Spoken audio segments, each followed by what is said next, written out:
تو آئیے آغاز کرتے ہیں اپنی کہانی کا پارٹ 4 سے۔ کیا نام ہونا چاہیے؟ بلال احمد نے پوچھا۔ آنتوریم، رافع بشیر نے اس کا جملہ مکمل کیا۔ سر وہ کیا ہوتا ہے؟ اس کے چہرے پر اضطراب تھا۔ آنتوریم ایک پھول ہے جس کی پتیاں دل کی شکل کی ہوتی ہیں۔ ان کے رنگ سفید، سرخ، گلابی یا سبز ہو سکتے ہیں اور یہ چمکدار اور ہموار ہوتی ہیں جو دل کی شکل میں نظر آتی ہیں۔ ان کے درمیان میں چھوٹے پھول ہوتے ہیں جو عموماً پیلے یا سفید رنگ کے ہوتے ہیں اور یہ پھول طویل عرصے تک کھلے رہنے کا ہنر جانتے ہیں، لیکن یہ پھول جتنے خوبصورت ہوتے ہیں اتنے ہی زہریلے۔ غلطی سے کھا لیے جائیں تو یہ انسانوں اور جانوروں کے لیے نقصان دہ ہو سکتے ہیں۔ رافع بشیر نے مختصر تعارف دیا۔ لیکن سر، اس سیریل کلر اور انتوریم کا تعلق سمجھ نہیں آیا۔ بلال احمد ابھی بھی الجھا ہوا تھا۔ مشتاق یوسفی، اس کی ڈیٹیلز چاہیے مجھے آج شام تک۔ گھڑی دیکھتے ہوئے وہ بولا۔ اتنے عرصے میں بلال احمد بھی سمجھ گیا تھا کہ گھڑی دیکھنے کا مطلب ہے اب وہ جا سکتا ہے اور کوئی سوال نہیں۔ ٹھیک ہے سر۔ بلال احمد فائل اٹھا کر جانے لگا کہ رافع بشیر نے اسے آواز لگائی۔ بلال احمد، فائل یہیں چھوڑ جاؤ، میں رات میں اس کو باریکی سے دیکھوں گا۔ مشتاق یوسفی کی زندگی کا خلاصہ مجھے رات تک چاہیے۔ ٹھیک 9 بجے میری بلڈنگ کے پاس والے ڈھابے پر ملو۔ بلال احمد اس بات میں سر ہلا کر آفس سے چلا گیا۔ بس ایک قدم اور اس رات سے پردہ ہٹ جائے گا۔ رافع بشیر نے فائلز دیکھتے ہوئے خود کلامی کی۔ سلام صاحب۔ رافع بشیر نے دھیرے سے سر اٹھایا۔ سامنے چھوٹو ہاتھ میں چائے لیے کھڑا اس کو دیکھ رہا تھا۔ ہاں بھائی چھوٹو، آج پھر اسکول نہیں گئے؟ اس نے قدرے نرمی سے پوچھا۔ نہیں صاحب، میں اب اسکول نہیں جاؤں گا۔ چائے کی پیالی میز پر رکھتے ہوئے وہ بولا۔ کیوں نہیں جاؤ گے؟ کچھ ہوا ہے کیا اسکول میں؟ پیالی اٹھاتے ہوئے پوچھا۔ چھوٹو کے چہرے کا رنگ بدل گیا۔ نہیں کچھ نہیں ہوا صاحب۔ میرا باپ نہیں ہے اور اپنے گھر والوں کا پیٹ پلنے کے لیے میں قربانی کے علاوہ کچھ نہیں دے سکتا۔ صاحب مجھے بھی پڑھنے کا بہت شوق ہے، لیکن یہ غربت انسان کی خواہشات کو کچل کر رکھ دیتی ہے۔ چھوٹو نے افسوس سے سر جھٹکا۔ وہ صرف 14 سال کا تھا، لیکن اس کی باتوں کی گہرائی نے رافع بشیر کو متاثر کیا۔ چھوٹو کی نظر میز پر کوئی لال رنگ کی فائل پر پڑی۔ وہ اردو پڑھ لکھ سکتا تھا، لیکن اس فائل کے اوپر کوئی اور ہی زبان لکھی ہوئی تھی۔ صاحب یہ کیا لکھا ہوا ہے؟ چھوٹو نے پوچھا۔ اس کی نظروں کا تعاقب کرتے رافع بشیر نے اس فائل کو دیکھا۔ راز ہائی حل شدہ، رافع بشیر نے سرسری سا کہا۔ یہ کون سی زبان ہے؟ چھوٹو سے رہا نہ گیا۔ فارسی، مختصر جواب ملا۔ آپ کو فارسی آتی ہے؟ اب وہ اس فائل کو نزدیک سے دیکھنے لگا۔ رافع بشیر نے اس کے سوالوں سے تنگ آ کر بیزاری سے ابرو اٹھائے۔ تم میرا انٹرویو لے رہے ہو کیا؟ کچھ دیر پہلے والی نرمی سختی میں بدل گئی۔ سوری، اچھا میں چلتا ہوں، اللہ حافظ۔ یہ کہہ کر وہ الٹے پیر واپس چلا گیا۔ رافع بشیر نہ جانے کتنی دیر اس فائل کو غور سے دیکھتا رہا۔ کہاں جا رہے ہو مشتاق؟ چوکیدار تنویر نے اسے خاموشی سے پارک سے نکلتے ہوئے دیکھا تو پوچھا۔ چاچا، آج کچھ طبیعت ٹھیک نہیں، گھر جا کر آرام کرنا چاہتا ہوں، اگر آپ کی اجازت ہو۔ چوکیدار تنویر کو اس کا رنگ اڑا ہوا لگا۔ اس کی آنکھیں اس کا ساتھ نہیں دے رہی تھیں۔ طبیعت کو کیا ہوا؟ مشکوک انداز میں چوکیدار نے پوچھا۔ شاید موسم کی اچانک تبدیلی کی وجہ سے بخار محسوس ہو رہا ہے، اس نے مختصر جواب دیا۔ ٹھیک ہے جاؤ۔ چوکیدار تنویر اب بھی سے مشکوک نظروں سے جاتا دیکھ رہا تھا۔ گھر کی طرف مڑنے کی بجائے وہ دوسرے راستے مڑ گیا۔ 10 منٹ چلنے کے بعد وہ چوک پر آ کر کسی کا انتظار کرنے لگا۔ کوئی 15 منٹ بعد وہ آتا دکھائی دیا۔ وہ چلتا ہوا اس کے پاس آ رہا تھا۔ السلام علیکم مشتاق بھائی، اس کے پاس آ کر وہ بولا۔ وعلیکم السلام، کیسے ہو؟ اس کے سر پر پیار کرتے ہوئے نرمی سے پوچھا۔ ٹھیک۔ اس کی 14 سالہ آنکھوں میں پریشانی تھی۔ سڑک پر گاڑیاں رواں دواں تھیں۔ چوک میں صرف وہ دونوں اکیلے کھڑے تھے۔ اور کیا بات ہوئی، جلدی بتاؤ، مشتاق یوسفی نے پوچھا۔ سگنل بند ہونے کے باعث بلال احمد نے اپنی موٹر سائیکل روک دی۔ آس پاس دیکھتے ہوئے اس کی نظر چوک پر ٹھہر گئی۔ وہ بے یقینی سے ان دونوں کو دیکھ رہا تھا۔ فاصلہ اتنا تھا کہ وہ ان کی گفتگو سن نہیں پایا، لیکن ان کے انداز سے ایسا نہیں لگ رہا تھا کہ وہ پہلی بار ملے ہوں۔ 14 سال کا وہ لڑکا مشتاق یوسفی کو کوئی بات بتا رہا تھا اور اس کی توجہ پوری طرح اس پر تھی۔ بلال احمد کو وہ منظر غیر معمولی سا لگا۔ کچھ تو تھا جو سامنے ہو کر بھی اوجھل تھا۔ سگنل کھلا تو بلال احمد وہاں سے چلا گیا۔ اچھا کیا جو تم نے سب مجھے بتا دیا۔ اب میں اس معاملے کو دیکھتا ہوں، تم اپنا بہت خیال رکھنا چھوٹو۔ یہ کہہ کر اس نے جیب سے 500 کا نوٹ نکالا اور چھوٹو کے منع کرنے کے باوجود اس کو تھما دیا۔ شام کو ڈیوٹی سے فارغ ہو کر رافع بشیر اپنے اپارٹمنٹ کے لیے نکل پڑا۔ ڈرائیونگ سیٹ پر بیٹھ کر اس نے 2 فائلیں ساتھ والی سیٹ پر رکھ دی۔ خوبصورت شام، دلکش موسم اور کلاسیکل گانوں نے سفر کو مزید 4 چاند لگا دی تھی۔ سارے دن کی تکان جیسے اترنے لگی۔ اپارٹمنٹ پہنچ کر فائلیں اس نے اپنے لاؤنج کی میز پر رکھ دی اور فریش ہو کر چائے بنانے باورچی خانے میں چلا گیا۔ کھانا تو کھاتا جا بلال۔ تیزی سے کمرے سے نکلتا بلال احمد کو اس کی ماں نے پیچھے سے آواز لگائی۔ نہیں اماں، دیر ہو رہی ہے، سر سے ملنے جا رہا ہوں، انہیں انتظار کرنا پسند نہیں۔ اپنے جوگر پہنتے ہوئے وہ بولا۔ 2 نوالے ہی کھا لے۔ اس کی ماں پیچھے سے کمرے میں آ گئی۔ اماں آپ دونوں کھا لیں، مجھے دیر ہو گئی ہے، اور ہاں دوائیں ضرور کھانا، آپ ہمیشہ بھول جاتی ہیں۔ ماں کی فکر مندی پر بلال احمد نے ان کو گلے سے لگایا۔ یہ تیرا روز کا معمول بن گیا ہے بلال، اس کی ماں نے افسوس سے دیکھا۔ اماں خفا کیوں ہوتی ہیں؟ آپ کا بیٹا پولیس آفیسر ہے اور پولیس والوں کی زندگی آسان نہیں ہوتی، اور اوپر سے آج کل ایک کیس پر کام کر رہا ہوں۔ دعا کرنا کہ اگر یہ کیس حل ہو گیا تو تمہارے بیٹے کی پروموشن پکی۔ بلال احمد نے مسکرا کر کہا۔ میری ساری دعائیں تم دونوں کے ہی حق میں ہوتی ہیں، اس کی ماں نے اس کا ماتھا چومتے ہوئے کہا۔ اماں آپ کی دعاؤں کی وجہ سے ہی آج تک ہم ہر مشکل سے بچ جاتے ہیں۔ اور آپی کہاں ہیں؟ آپی آپی، اس نے زور سے آوازیں لگائیں۔ اوپر چھت پر ہوں بلال، کیا ہوا؟ ماہ نور نے سیڑھیوں کے پاس آ کر آواز دی۔ آپی کھانے میں کیا بنایا ہے؟ اس نے پوچھا۔ آلو بینگن، اپنی ہنسی روکتے ہوئے وہ بولی۔ کیا یار، پھر بینگن؟ آپ کو پتہ ہے مجھے کتنے ناپسند ہیں۔ اچھا ہوا رافع سر نے ڈھابے پر بلوایا ہے۔ آپی آپ کو آپ کے بینگن مبارک ہوں، میں تو نکلا۔ وہ دھیرے سے مسکرا کر اور اپنی ماں کو خدا حافظ کرتے ہوئے گھر سے چلا گیا۔ وہ اس کو جاتا دیکھ رہی تھی۔ ان کے چہرے کی جریاں ماضی کی سختیوں کی گواہی دے رہی تھی۔ بلال اور ماہ نور کے والد کے انتقال کے بعد ان کی ماں نے محنت مشقت کر کے ان دونوں کو پڑھایا۔ بلال احمد ماہ نور سے 6 سال چھوٹا تھا۔ گریجویشن کے بعد اس نے CSS کے امتحان پاس کیے اور پولیس انسپکٹر بن گیا، جبکہ ماہ نور نے گریجویشن کے بعد محلے کے بچوں کو ٹیوشن پڑھانا شروع کیا اور اپنی آدھی تنخواہ بلال احمد کی پڑھائی پر خرچ کی۔ بلال احمد بھی اپنی بہن کی قربانیوں کو ضائع نہیں ہونے دیا تھا۔ اماں، بلال چلا گیا؟ چھت سے اترتے ہوئے ماہ نور نے پوچھا۔ ہاں چلا گیا، اور تم اوپر کیا کرنے گئی تھی؟ اس کی ماں نے بلا جھجک پوچھا۔ اماں آپ نے ہی تو خود بھیجا تھا گرمیوں کے کپڑوں کو اسٹور سے نکالنے کے لیے، ماہ نور نے جواب دیا۔ او ہاں، میں تو بھول ہی گئی تھی، چل صحیح جا کر کھانا لگا، اس کی ماں کمرے میں آ جاتے ہوئے بولی، اور وہ اچھا کہہ کر باورچی خانے میں چلی گئی۔ آج تو پہر میں راشتہ آئی تھی، یاد آنے پر اس کی ماں باورچی خانے میں جھانکتے ہوئے بولی۔ ماہ نور کا چلتا ہوا ہاتھ یکدم رک گیا، وہ کسی گہری سوچ میں چلی گئی۔ سن رہی ہے کہ نہیں؟ اس بار میں بلال سے بات کروں گی، بس بہت ہوا، اور کتنا انتظار، اور کس لیے؟ اب وہ باورچی خانے میں آ کر پیچھے رکھی ہوئی کرسی پر بیٹھ گئی۔ نہیں اماں، تھوڑا رک جاؤ، اتنی بھی کیا جلدی ہے؟ وہ دھیرے سے بولی۔ جلدی؟ تمہارا دماغ تو ٹھیک ہے، 32 کی ہو گئی ہو، اور میں کتنی بار راشتہ کو منع کروں کہ رشتہ لے کر نہ آئے؟ آخر وجہ کیا ہے شادی نہ کرنے کی؟ ہاں بولو، کیوں نہیں کرنی شادی؟ اپنی بڑی عمر کا تانا سن کر اس کے دل کے 100 ٹکڑے ہو گئے۔ جب سے اس کی آنکھیں سرخ ہو گئی۔ بول، اب خاموش کیوں کھڑی ہے؟ خود کو سنبھالتے ہوئے وہ اپنی ماں کی طرف مڑی۔ اماں، ایسی کوئی بات نہیں، بس مجھے بلال کی فکر رہتی ہے۔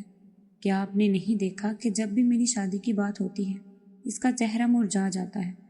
میں اس کی بہن ہوں، اس کے ہر انداز سے واقف ہوں، میرے سے زیادہ میرے بھائی کو کوئی نہیں جانتا۔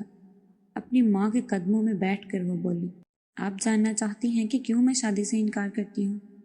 منتظر نگاہوں سے اپنی ماں کو دیکھا۔ کچھ پل سوچنے کے بعد انہوں نے آہستگی سے سر کو جنبش دی۔ اماں، ہمارے حالات سے آپ بخوبی واقف ہیں۔ ابا کوئی اثاثے چھوڑ کر نہیں گئے، اور آپ نے اپنی جوانی ہمارے نام کر دی۔ وہ ایک واحد سرمایہ جو آپ کے پاس تھا۔ اب جب بلال کامیابی کی منزل پر چڑھ رہا ہے تو اس موقع پر آپ اس پر اتنا بوجھ کیسے ڈال سکتی ہیں؟ زیادہ سے زیادہ وہ ایک بھاری رقم کسی سے قرض لے لے گا، ہماری عزت کی ہاتھ دے، اور پھر اسے اتارنے کے لیے اسے اپنی جوانی اور سکون کا سودا کرنا پڑے گا۔ کچھ لمحے باورچی خانے میں خاموشی چھا گئی۔ آخر کب تک تم اچھے دنوں کا انتظار کرو گی؟ اس کی ماں نے پیار کرتے ہوئے پوچھا۔ اماں، مجھے پورا یقین ہے اچھا وقت ضرور آئے گا، اور آپ دیکھنا بلال ایک دن بہت بڑا افسر بنے گا، اسے وہ ہر چیز ملے گی جس کی اس نے خواہش کی، اور میں… بات اس کی زبان پر ہی رک گئی۔ وہ اس کی کامیابی کی راہوں میں رکاوٹ نہیں بننا چاہتی۔ اور ان سب میں تمہارا کیا؟ گزرا ہوا وقت کیسے لوٹے گا اور لوگوں کو کیا جواب دو گی؟ اس کی ماں کے لفظوں میں درد تھا۔ اس پر ماہ نور اداسی سے مسکرائی۔ اماں، لوگوں کی پرواہ کرنے لگی ہے تو اپنے بھائی کی خوشیاں چھین لوں میں؟ اگر مجھے اپنی خوشی اور بلال میں سے کسی کو چننا ہوا تو میں خوشی خوشی اپنی خوشیاں اپنے بھائی پر وار کر پھینک دوں گی۔ اپنے آنسو صاف کرتے ہوئے وہ بولی، تم دونوں بہن بھائی کی محبت کو اللہ بری نظر سے بچائے۔ وہ بھولا بھی اپنی ساری خوشیاں اپنی بہن پر قربان کرنے کو تیار بیٹھا ہے۔ صحیح پاگل ہو دونوں۔ اپنے پلو سے آنسو صاف کرتے ہوئے وہ مسکرا کر اٹھی۔ چلے بس بہت ہوا رونا دھونا، مجھے بھوک لگی ہے، آپ کمرے میں جائیں، میں کھانا لے کر آتی ہوں۔ اپنی ماں کو کرسی سے اٹھاتے ہوئے وہ پیار سے بولی۔ ان سب گفتگو سے بے خبر بلال احمد اپنی بائک پر بیٹھ کر رافع بشیر کے بتائے ہوئے ڈھابے پر پہنچا۔ کلائی پر بندھی گھڑی میں وقت دیکھا، 8:45۔ اس نے شکر کا کلمہ پڑھا کیونکہ رافع بشیر وقت کا پابند تھا۔ ہاں چھوٹے، بات سن۔ ڈھابے پر کام کرنے والے بچے کو آواز دی۔ جی صاحب۔ بچہ بھاگتا ہوا اس کے پاس آیا۔ کھانے میں کیا ہے؟ جو تیار ہو اور مزیدار بھی ہو۔ گلاس میں پانی ڈالتے ہوئے اس نے پوچھا۔ موسم اچھا تھا اس لیے وہ باہر ہی بیٹھ گیا۔ صاحب، آلو بینگن اور چپاتیاں ایک دم تیار ہے، گرما گرم، دانت نکالتے ہوئے وہ بولا۔ اس کی بات سن کر بلال احمد نے برا سا منہ بنایا۔ پھر آلو بینگن؟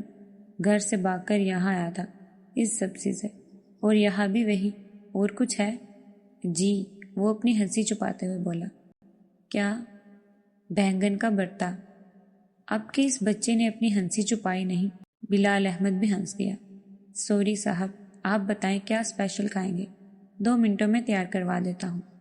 اب وہ ایک ذمہ دار بیٹے کی طرح اس سے پوچھ رہا تھا۔ لوبیا کی کڑاہی اور تندوری نان ہو جائے تو مزہ ہی آ جائے گا۔ وہ اسے دوستوں کی طرح ٹریٹ کرنے لگا۔ 10 منٹ میں لاتا ہوں۔ آرڈر لے کر وہ اسی قدموں سے ڈھابے کے اندر چلا گیا۔ 8:50 پر رافع بشیر اپنے اپارٹمنٹ سے نکلا۔ وہ بھی دروازے کے پاس ہی تھا کہ اس کا موبائل بجنے لگا۔ اسکرین جمشید علی خان کے نام سے جگمگا رہی تھی۔ رافع بشیر کے ماتھے پر بیزاری جھل گئی، پھر بھی فون اٹھاتے ہوئے بات کرتا کرتا کوریڈور سے باہر نکل آیا۔ لگتا ہے آج مجھے دیر ہو گئی۔ بلال احمد کو وہاں بیٹھا دیکھ وہ بولا۔ السلام علیکم سر۔ بلال احمد کھانا چھوڑ کر وہی کھڑا ہو گیا۔ ڈھابے پر لگی گھڑی پر اس کی نظر پڑی۔ 9:10۔ D S P Jamshed Ali Khan کا فون آ گیا تھا اس لیے دیر ہو گئی۔ وہی کل والی کہانیاں سنا رہے تھے۔ وہ بیزار لگ رہا تھا۔ بلال احمد نے ساتھ والی کرسی کھینچی اور بیٹھ گیا۔ ابھی بلال احمد کچھ پوچھ نہیں والا تھا کہ وہی بچہ رافع بشیر کے پاس تیز قدموں سے چلتا آیا۔ السلام علیکم رافع بھائی، آج کیا کھانا پسند کریں گے؟ اس بچے کے انداز سے لگ رہا تھا کہ وہ رافع بشیر کو بہت اچھے طریقے سے جانتا ہے۔ وعلیکم السلام۔ آج کی رات دال چاول کے نام۔ رافع بشیر نے مسکرا کر ابرو اٹھائے۔ وہ بچہ جانے ہی لگا تھا کہ بلال احمد نے آواز لگائی۔ چھوٹے، 2 پلیٹ دال چاولوں کی بھی پیک کر دینا۔ وہ اچھا کہہ کر اندر چلا گیا۔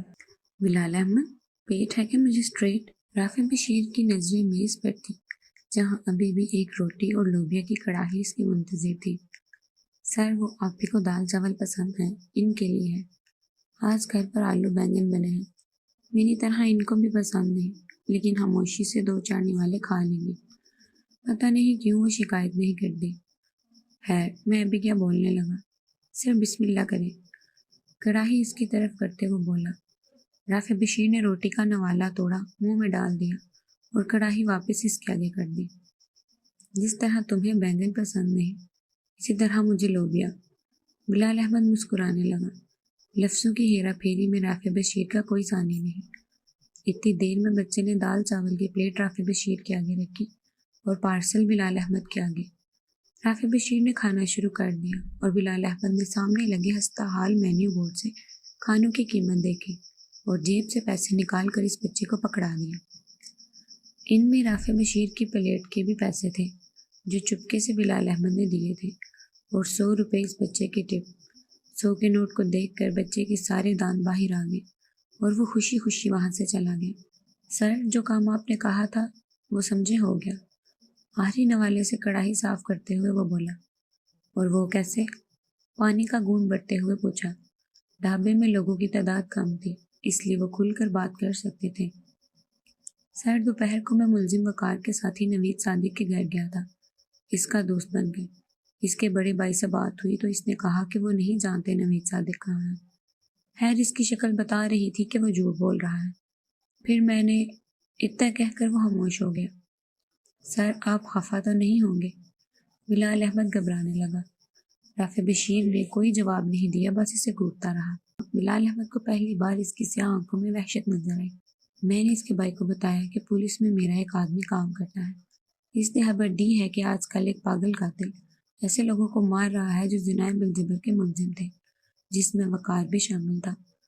میں نے دوست بن کر اس کے بھائی کو مشورہ دیا کہ اگر نوید خود کو پولیس کے حوالے کر دے گا تو شاید زندہ بچ جائے، ورنہ خفیہ معلومات یہ ملی ہے کہ اس کا اگلا شکار اس کا بھائی ہے۔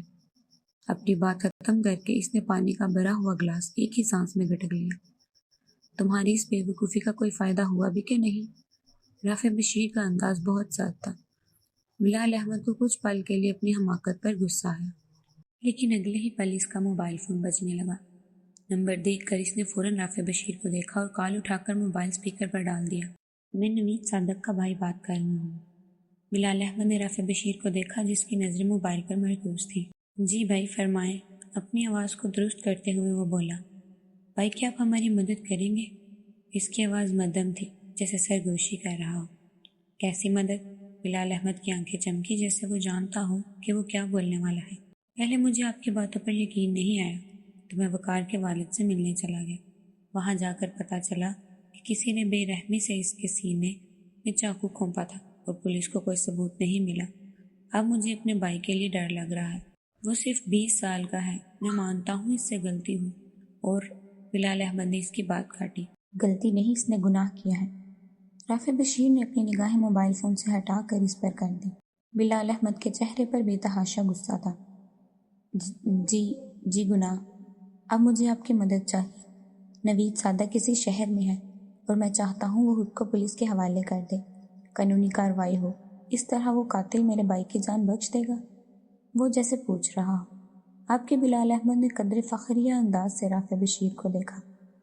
آپ ایک کام کریں کہ نوید صادق کو بولیں کہ کل تھانے آ کر خود ہی سرنڈر کر دے، اس طرح اس کی جان بچ جائے گی۔ یہ کہہ کر بلال احمد نے کال کاٹ دی۔ اندھیرے میں تیر چلایا تھا لیکن سیدھا نشانے پر لگا۔ کچھ پل کی خاموشی کے بعد رافع بشیر بول اٹھا۔ سر، کل تک نوید صادق ہماری کسٹڈی میں ہوگا اور پھر ہم اسے چارے کی طرح استعمال کریں گے۔ بلال احمد کی آنکھیں چمکیں اور ایک عجیب سی مسکان ابھری۔ اب تک سب ہماری سوچ کے مطابق ہو رہا ہے، یہ اچھا سائن ہے۔ اپنی پلیٹ صاف کرتے ہوئے وہ بولا اور آخری چمچہ منہ میں ڈالا۔ بل ادا کرنے کا شکریہ بلال احمد۔ بائک پر آئے ہو؟ اس نے پوچھا۔ جی سر، آپ نے کہیں جانا ہے؟ ہاں، مجھے اپارٹمنٹ تک چھوڑ دو اور اپنی فائل بھی لے جانا، کل کا دن شاندار ہوگا۔ انگڑائی لیتے ہوئے وہ بولا۔ کوئی 10 منٹ بعد وہ دونوں رافع بشیر کے اپارٹمنٹ کے باہر کھڑے تھے۔ دروازہ کھلتے ہی عجیب سی بدبو نے ان کا استقبال کیا۔ جیسے ہی رافع بشیر نے لاؤنج کی لائٹ کھولی، سامنے والا منظر دیکھ کر دونوں کی آنکھیں پھٹی کی پھٹی رہ گئیں۔ لاؤنج کے ایک کونے میں راکھ کا ڈھیر تھا۔ آگ جل کر ختم ہو چکی تھی اور اب کاغذ راکھ کی شکل میں زمین پر حرکت کر رہے تھے۔ یہ کیا ہوا؟ رافع بشیر تیز قدموں سے اس راکھ کے ڈھیر کے پاس آیا۔ بلال احمد بھی اس کے پیچھے بھاگا۔ سر، یہ کیا ہے؟ جواب دینے کی بجائے رافع نے جیب سے اپنی پستول نکالی اور اپنے کمرے کی طرف بھاگا۔